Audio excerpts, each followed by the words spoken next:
Hey everyone, let's solve one previous question of general aptitude. This question was asked in GATE CS1 2025 GA question number 7. In the diagram, the line QR and ST are parallel to each other. This is the diagram. This is QR and ST. Both QR and ST are parallel to each other. The shortest distance between this line is half of the shortest distance between the point P and the line QR. What is the ratio of the area of the triangle PST to the area of the trapezium SQRT? And 4 options are given. And the shortest distance between these two lines is half of the shortest distance between point P to line QR. Okay. This is the half. P to ST and P to QR.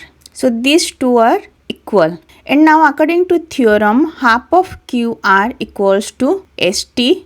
Area of the triangle PST equals to half ST multiplication H. And area of the trapezium equals to half QR plus ST multiplication H. And we need to find the ratio of the area of the triangle and area of the trapezium.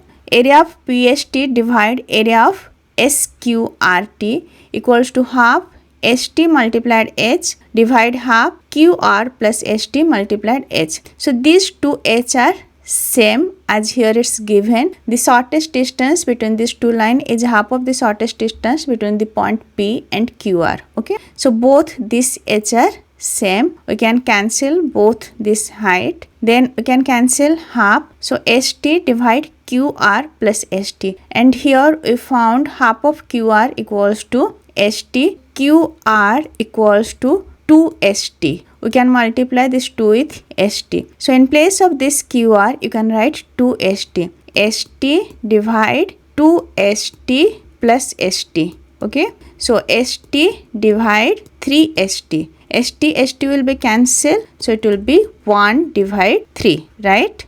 And we need to find the ratio. So we got ratio as 1 divide 3. It's present at option A. If you know area of the triangle and area of the trapezium formula, you can easily solve this question. And if this lecture is helpful for you, please like, share and subscribe. Thank you.